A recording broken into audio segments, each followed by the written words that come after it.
क्योंकि कल जो विधानसभा का स्तर हुआ और उसमें पुंडरी के विधायक सतपाल जामा ने एक बहुत बड़ा क्वेश्चन रेज किया, और जो क्वेश्चन कहीं ना कहीं जरूरी भी हो जाता है वो था सोशल मीडिया को लेकर। सोशल मीडिया के बड़ी चिंता जाहिर की कि सोशल मीडिया जो है वो मीडिया का काम ना करके कहीं ना कहीं ब्लैकमेलिंग का कार्य वो कर रहा है। और कुकर मूते की तरह जो हर रोज बहुत सारे पत्रकार, नए पत्रकार अपने आप को कहते हैं तथाकथित पत्रकार बन के आते हैं और ब्लैकमेलिंग का काम वो शुरू कर देते हैं। उन्होंने खास पुंडरी का जिक्र करते हुए कि कहा कि यहाँ पे 150 से लेके और लगभग 200 के बीच में पत्रकार जो हैं वो हर रोज जो है उनको किसी ना किसी विषय पे फोन करते हैं और कहीं ना कहीं ब्लैकमेलिंग का वो कार्य करते हैं। बहुत बड़ा क्वेश्चन था। हालांकि वहां उपस्थित सभी विधायकों ने कहीं ना कहीं इस बात की चिंता भी जताई है और इस बात का समर्थन भी किया है। आज हम इसी विषय पे बात करेंगे। विनोद महिला क्योंकि वरिष्ठ पत्रकार हैं, बड़ा अच्छा इनका अनुभव है, तजुर्बा है, तो जानेंगे। महिला साहब, क्या लगता है कि ये क्वेश्चन बड़ा जरूरी हो जाता है कि ऐसे में, क्योंकि सोशल मीडिया एक बड़ा प्लेटफॉर्म बन चुका है, यहाँ तक कि बड़े चैनल भी जो हैं वो अपने छोटे सोशल मीडिया पे आ चुके हैं, तो ऐसे में ये बात कहना विधानसभा के अंदर कहाँ तक उचित है? क्या आप कैसे देखते हैं? देखिए बट साहब, जहां तक की बात करें पुंडरी के जो विधायक है सतपाल जांबा, उन्होंने विधानसभा में सोशल मीडिया के ऊपर सवाल किया और कहा कि ब्लैकमेलिंग करते हैं। देखिए, मैं पूरी तरह से सतपाल जांबा की बात को नकार नहीं सकता। बिल्कुल सतपाल जांबा ने बहुत अच्छा सवाल वहां पर विधानसभा में उठाया है और मैं उनकी जो हिम्मत है उनकी दाद देता हूं कि उन्होंने एक बहुत बढ़िया काम और वे एक बहुत बढ़िया सवाल विधानसभा में उठाया है। जहां तक की बात करें ब्लैकमेलिंग की, हो सकता है कि कुछ पत्रकारों ने उनके साथ ब्लैकमेलिंग की है, लेकिन सारे के सारे पत्रकार ऐसे नहीं होते कि सारे पत्रकार, चाहे सोशल मीडिया की बात करें या फिर प्रिंट मीडिया की बात करें या फिर इलेक्ट्रॉनिक मीडिया की बात करें, देखिए सारे पत्रकार ब्लैकमेलिंग नहीं करते, लेकिन हो सकता है कि उनके साथ किसी पत्रकार ने ऐसा किया हो या उनके किसी साथी के साथ ऐसा किया हो और उनको जानकारी मिली हो। और अभी हाल ही में वो विधानसभा के चुनाव लड़कर आए हैं, जीते हैं, और विधानसभा चुनाव के दौरान बहुत सारे जो सोशल मीडिया के लोग हैं, जो पत्रकार हैं, वो लोग उनके पास गए होंगे। और चुनाव के समय पत्रकार अक्सर विज्ञापन भी मांग लेते हैं, जैसे प्रिंट मीडिया के लोग उसके बगैर चलता भी नहीं, वो चलता भी नहीं है। और सोशल मीडिया के लोगों ने भी निश्चित तौर पर उनसे कुछ पैसे की डिमांड की होगी और इससे पहले भी कुछ मांगे होंगे जब उन्होंने एक सफाई अभियान चलाया था। मेरी आज पुंडरी के कुछ पत्रकारों से बातचीत हुई थी, मैंने पूछा था कि ये क्या मामला है, तो पत्रकारों ने बताया कि देखिए जब वो सफाई अभियान चलाए हुए थे उस समय अपना प्रचार करवाना चाहते थे, हो सकता है उन्होंने 2 रुपये किसी पत्रकार को दिए हैं, लेकिन ये कहना कि पुंडरी के विधायक का कि नया साल आने वाला है तो एक बार फिर वो पैसे मांगेंगे, देखिए जहां तक की बात करें विज्ञापन के बिना ना अखबार चल सकते, न इलेक्ट्रॉनिक मीडिया चल सकता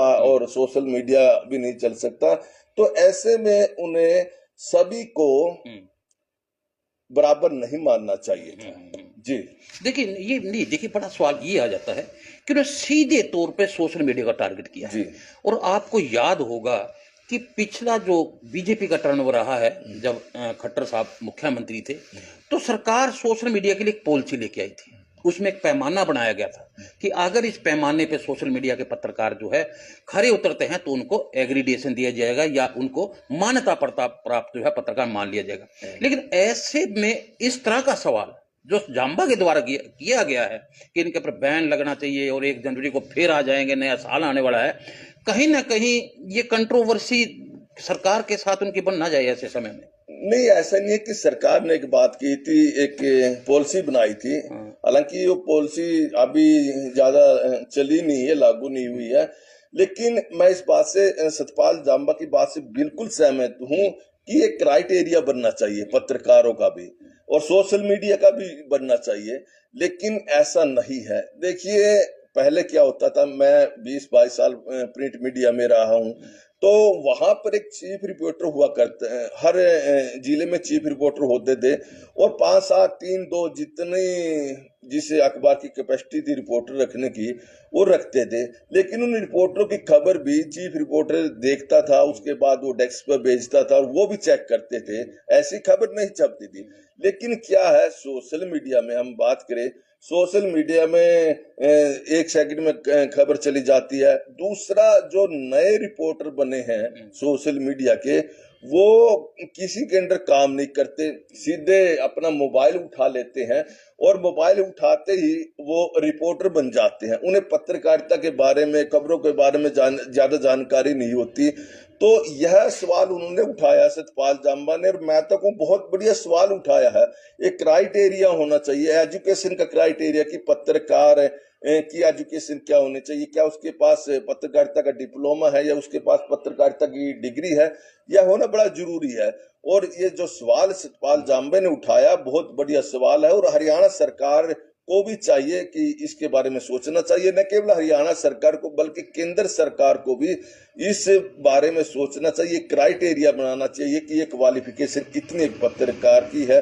अब ये देखिए, ग्रुप डी में एक छोटी सी नौकरी है चपरासी की, वहां पर नौकरी लगती है, उसके लिए एग्जाम देना पड़ता है, टेस्ट देना पड़ता है। और आप ने सुना भी होगा कि बहुत सारे लोग पत्रकारिता या मीडिया को लोकतंत्र का चौथा स्तंभ कहते हैं। हालांकि संविधान में इस बात का कहीं भी जिक्र नहीं, एक शब्द, एक मान्यता बन जाती है, एक भी शब्द लिखा हुआ नहीं है संविधान में कहीं भी कि मीडिया जो लोकतंत्र का चौथा स्तंभ है। लेकिन ये शब्द हमने खुद गढ़ ली है कि लोकतंत्र का ये चौथा स्तंभ है मीडिया, हमने भी गढ़ ली है। और हमारे जो सांसद हैं या विधायक हैं, ये लोग भी पत्रकारों को या मीडिया को चौथा स्तंभ मानने लगे और संबोधन करते रहते हैं। जी नहीं, देखिए आपने एजुकेशन की बात की, ये एक बड़ा सवाल आ जाता है। आज हजारों बच्चे जो है, चाहे वो प्राइवेट सेक्टर है या सरकारी उसमें है, मास कम्युनिकेशन का डिप्लोमा कर रहे हैं। उनको भी पता है कि मीडिया सेक्टर में इतनी जॉब नहीं है। वो कहीं ना कहीं सोशल मीडिया की ओर उनका रक्षण, सीधी सी बात है, क्योंकि वो कोर्स करके आए हैं, तो उनका एक ही वो रहेगा, क्योंकि हर जगह तो उनको एडजस्ट नहीं, तो नौकरी नहीं मिल सकती। तो ये इसको रोकना बड़ी मुश्किल बात है, क्योंकि हजारों जो बच्चे मास कम्युनिकेशन का कोर्स करके आए हैं, तो वो कहाँ जाएंगे? वो तो बेसिकली आएंगे सोशल मीडिया पे। आपका सवाल बड़ा वाजिब सवाल है कि मास कम्युनिकेशन करके बहुत सारे बच्चे आए हैं, क्योंकि बिल्कुल वो जो बच्चे हैं मास कम्युनिकेशन करके आए हैं, उनको पत्रकारिता में आना चाहिए। वो पढ़े लिखे, उन पे भी क्राइटेरिया लग जाए तो नहीं, वो तो क्राइटेरिया में आ जाएंगे ना। क्वालिफिकेशन अगर आपने कर दी, या आपने ग्रेजुएशन विद डिप्लोमा अगर किया हुआ है तो मास कम्युनिकेशन का, या फिर डिग्री की हो, तो आएंगे उसमें, और वो पत्रकारिता के बारे में पढ़कर आएंगे, वो अच्छी पत्रकारिता कर सकेंगे। लेकिन बहुत सारे ऐसे लोग हैं जो 10वीं पास हैं, +2 पास हैं, और बहुत सारी जगह तो ऐसे देखे हैं कि 8वीं पास है, वो लोग पत्रकारिता कर रहे हैं, साथ साथ में अपने दूसरे व्यवसाय भी कर रहे हैं।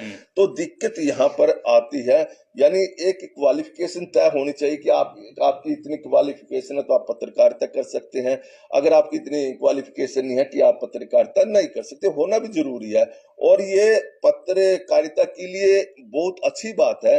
और अन्यथा जो पत्रकारिता की गरिमा है उसको तो आंच आ रही है। और आप भी देख रहे होंगे, आप भी फील्ड में सारे दिन ऐसे ऐसे लोग पत्रकारिता में आ रहे हैं जिन्होंने ABCD का पता नहीं है, और ऐसे सवाल कर देते हैं। और जो ब्लैकमेलिंग की बात करें, हमारे सामने भी आ जाते हैं, बहुत सारे लोग बताते रहते हैं कि देखिए इन्होंने उनसे इतने पैसे मांग लिए, 500 रुपये मांग लिए, कोई 2000 रुपये मांग लिए, किसी ने 5000 रुपये मांग लिए। निश्चित तौर पर अगर इस तरह का जो ये रवैया सोशल मीडिया के लोगों का रहेगा, इससे पत्रकारिता बदनाम होगी और आने वाले समय में पत्रकारिता को बड़ी ठेस पहुंचने वाली है। मेरा साहब, मैं थोड़ा सा सतपाल जांबा की बात से इसलिए सहमत नहीं हूँ, क्योंकि आपने बिल्कुल सीधी बात कही है। पहले बताया कि आपको भी अच्छे पत्रकार भी हैं, तो क्यों ना सरकार भी और सतपाल जांबा के पास जो 170 के करीब जो बता रहे हैं कि वो आए हैं, और जिन्होंने ब्लैक में लिख, नाम भी क्यों ना वो उजागर करें, तो क्योंकि और जो पत्रकार ऐसा काम करते हैं उनके भी जो कान हो जाएंगे, या उनके भी जो लोगों को लगेगा कि ये लोग जो है गलत लोग हैं। तो नाम उजागर करना, मेरा जहां तक ख्याल है, इस क्वेश्चन से ज्यादा जरूरी नहीं हो जाता। नहीं, मैं मानता हूँ कि सतपाल जांबा के साथ अगर किसी ने ब्लैकमेलिंग की मेन बात वो बिल्कुल, उन्होंने तो सारे पुंडरी के पत्रकारों को बदनाम कर दिया, पूरे हरियाणा के पत्रकारों को बदनाम कर दिया। जो सारे पत्रकारों को बदनाम करना गलत है। जिन लोगों ने, जिन पत्रकारों ने सतपाल जांबा से पैसे की डिमांड की, ब्लैकमेलिंग किया, अगर किसी ने विज्ञापन मांग लिया वो मैं गलत नहीं मानता। अखबार वाले विज्ञापन मांगते रहते हैं, सोशल मीडिया वाले विज्ञापन मांगेंगे, वो गलत नहीं है। अगर सतपाल जांबा से कहा कि आपको इतने पैसे देने पड़ेंगे, मैं ये कर दूंगा, वो वीडियो वायरल कर दूंगा, कोई मेरे पास ये है, वो गलत है। उनके खिलाफ आप यस एक्शन जो है आप केस दर्ज करवाइए, FIR आप बिल्कुल केस दर्ज कराइए। ये उनका नाम हम लोग जो हैं बिल्कुल निश्चित तौर पर सतपाल जांबा के साथ खड़े होंगे। अगर न केवल सतपाल जांबा की हम बात कर रहे हैं, कोई भी नेता या एक सामान्य आदमी अगर उनके साथ भी इस तरह की घटना होती है तो निश्चित तौर पर अगर कोई ब्लैकमेलिंग करता है तो उनको थाने में जाना चाहिए, उनके खिलाफ मुकदमा दर्ज करवाना चाहिए। तो ऐसा नहीं मानते कि अब की बार जो बीजेपी की सरकार आई है, आप क्योंकि हम लोग इकट्ठे ही काम कर रहे थे, भले ही वो मेंबर ऑफ पार्लियामेंट के चुनाव थे, विधानसभा के चुनाव थे, इस बार जो है सोशल मीडिया को ज़्यादा तो वोट दी गई है, बड़े चैनलों के मार्फत या अखबारों के मार्फत सोशल मीडिया का एक बड़ा हाथ जो है मुझे लगता है कि सरकार बनाने में कहीं ना कहीं बीजेपी के उसमें पक्ष में रहा है। तो बीजेपी को तो बड़ा सोच समझ के कदम उठाना पड़ेगा इसमें। नहीं, ये हम मानते हैं ना कि सोशल मीडिया की वजह से बीजेपी सत्ता में आ गई, और आपने बढ़ावा दी उन्होंने इस बात को। नहीं बढ़ावा, मेरी बात सुनो ना, वही है कि हमारे जो देसी भाषा में कहावत, एक छोटी सी कहानी सुनाती है ना, एक कुत्ता चल रहा था गाड़ी के नीचे से, वो सोच रहा था कि मेरे सारे गाड़ी चल रही है, और सोशल मीडिया के लोग ये सोच रहे होंगे ना कि भारतीय जनता पार्टी की सरकार हम ही बनवा रहे हैं, ऐसा कुछ नहीं है। जनता सरकार बनाती है, जनता कई बार आपने प्रचार का माध्यम तो होता है, प्रचार का माध्यम तो मैं आप, क्योंकि जनता के हाथ में मोबाइल है, जो मैं बता रहा हूँ ना। अब आप ये देखिए, आपने दो सवाल है ना इसमें, आप एक बात देखिए, दिल्ली के विधानसभा चुनाव पिछली दफा हुए थे तो पूरा मीडिया, न केवल इलेक्ट्रॉनिक मीडिया, प्रिंट मीडिया और सोशल मीडिया, ये भारतीय जनता पार्टी के पक्ष में प्रचार कर रहा था। लेकिन भारतीय जनता पार्टी वहां चुनाव तो नहीं जीती, वहां आम आदमी पार्टी जीती है। इसलिए विधायक कौन बनेगा यह मीडिया के हाथ में नहीं है, चाहे प्रिंट मीडिया, कोई सा मीडिया हो, कोई भी प्लेटफॉर्म हो, यह तय जनता करती है, और जनता जिसे चाहेगी वही चुनाव जीतेंगे, और मीडिया का कोई ज्यादा बड़ा रोल नहीं होता। नहीं, आप इस बात को ऐसे भी कह सकते हो कि जैसे बीजेपी मीडिया जो है वो तो कांग्रेस की सरकार बना रही थी, वो सर्वे एजेंसी थी, वो बना रही थी, ये भी हो सकता है कि सही बात, वो सर्वे एजेंसी थी जो सरकार बना रही, लेकिन हरियाणा की बन जाती है। वो सर्वे एजेंसी। लास्ट में हम इस बात पे चर्चा कर लेते हैं कि क्या लगता है कि जनवरी से पहले कुछ एक्शन हो सकता है, या सरकार अगले स्तर में कोई ऐसा कानून ला सकती है, क्या लगता है आपको? देखिए मेरे को नहीं पता कि सरकार क्या एक्शन लेगी या नहीं लेगी, लेकिन सरकार को इस मामले में एक्शन लेना चाहिए, जरूरी लेना चाहिए, और एक ऐसा क्राइटेरिया बनाना चाहिए कि ये इतनी एजुकेशन के लोग ये पत्रकारिता कर सकते हैं, और अगर कोई दूसरे लोग पत्रकारिता करेंगे तो उनके खिलाफ सख्त एक्शन लिया जाएगा, ये होना चाहिए।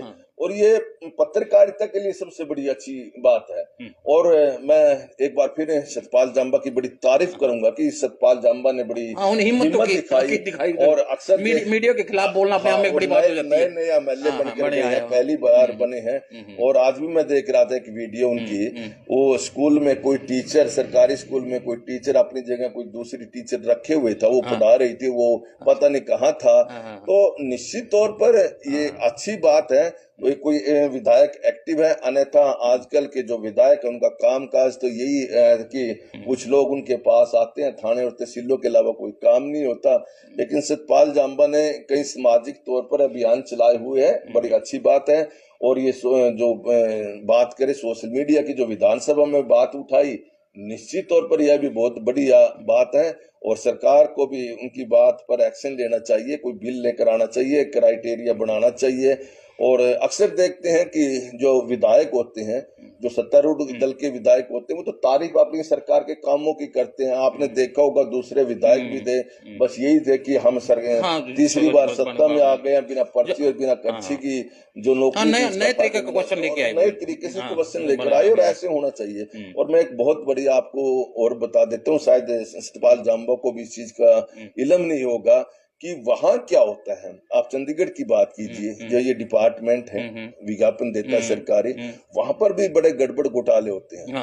वहां इतने बड़ा घोटाले हैं कि आम आदमी उन घोटाले के बारे में जानता नहीं है। वहां आप एक देखिए क्राइटेरिया है कि 40,000 अखबार अगर आप प्रकाशित करेंगे आपको इतने विज्ञापन मिलेंगे। हाँ। लेकिन ये क्या है, प्रिंट मीडिया में भी यह घोटाला है कि यहाँ लाख सवा लाख अखबारों की कॉपी बताते हैं रिकॉर्ड में कि हम इतने छापते हैं, छापते हैं नहीं, और छापते 500 भी नहीं है। वो जो ऐड ले जाते हैं, जो जनता का पैसा वो डकार जाते हैं। एक बड़ा घोटाले के रूप में, ये बहुत बड़ा घोटाला। लेकिन सरकार है, सरकार मीडिया को छेड़ना चाहती, बुराई नहीं चाहती। बुराई तो क्या, वो छेड़ना चाहती, डरते हैं वो लोग। अगर सरकार एक्शन ले, निश्चित तौर पर ये तो बहुत बड़ा घोटाला। वहां से तो जो विज्ञापन जाते हैं सरकारी, वहां तो जो अधिकारी बैठते रहते हैं जो विज्ञापन देते हैं उनकी भी कमीशन तय होती है।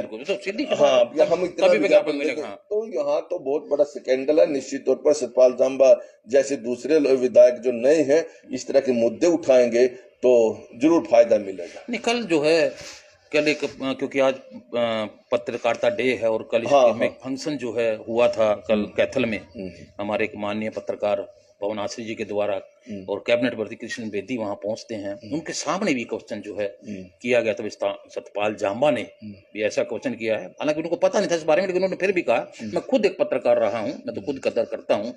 तो कहीं ना कहीं सरकार के कैबिनेट मंत्रियों का पत्रकारिता को लेकर कहीं ना कहीं सॉफ्ट रुख जो है वो कल वो देखने को मिला इस प्रोग्राम में। इसमें क्या, चाहे कृष्ण बेदी हो, चाहे सतपाल जाम्बा हो, चाहे गीता बुक्कड़ हो, भूपेंद्र सिंह हुड्डा हो, या जितने 90 के 90 विधायक, कोई विधायक ही नहीं चाहेगा कि कोई ब्लैकमेलर तैयार हो, ब्लैकमेलिंग पत्रकारिता में कोई नहीं चाहेगा।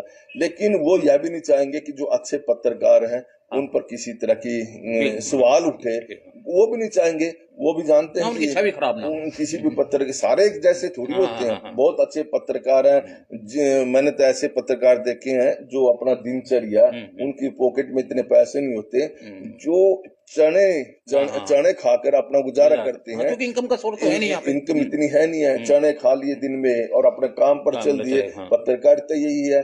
और मैंने तो देखा कि 1995 के बाद जितने पत्रकार आए और 2000 सोशल मीडिया ना आने तक बड़े अच्छी पत्रकारिता देखने को मिली है। बड़े ईमानदार पत्रकार हैं, बड़े अच्छे पत्रकार हैं। देखिए, पत्रकारिता दिवस की हम लोग बधाई भी देते हैं, महिला साहब भी बधाई देंगे आपको। ऐसे विषयों पे हम आपको दामुद्दा के अलावा हमारा कुरुक्षेत्र वॉइस भी एक चैनल है, तो वहां भी ऐसे मुद्दों को हम उठाते रहेंगे, बात करते रहेंगे, और आप भी जुड़े रहेगा। तो हम अपने दर्शकों को जो आज पत्रकारिता दिवस, देखिए जितने भी दर्शक हैं सबको राष्ट्रीय प्रेस दिवस की शुभकामनाएं। और हम इस तरह के मुद्दे उठाते रहेंगे। और निश्चित तौर पर आज जो पत्रकारिता पर सवाल उठे हैं, बहुत सारे पत्रकार इस बात से नाराज भी होंगे कि हमने इस मुद्दे पर इतनी चर्चा क्यों की, लेकिन यह लाजमी था और जरूरी था, क्योंकि हम दूसरों पर सवाल उठाते हैं, हमें खुद भी झांकना चाहिए। और अब मामला पत्रकारिता पर जब सवाल उठे हैं तो उसका जवाब हम लोगों को देना ही पड़ेगा। शुक्रिया।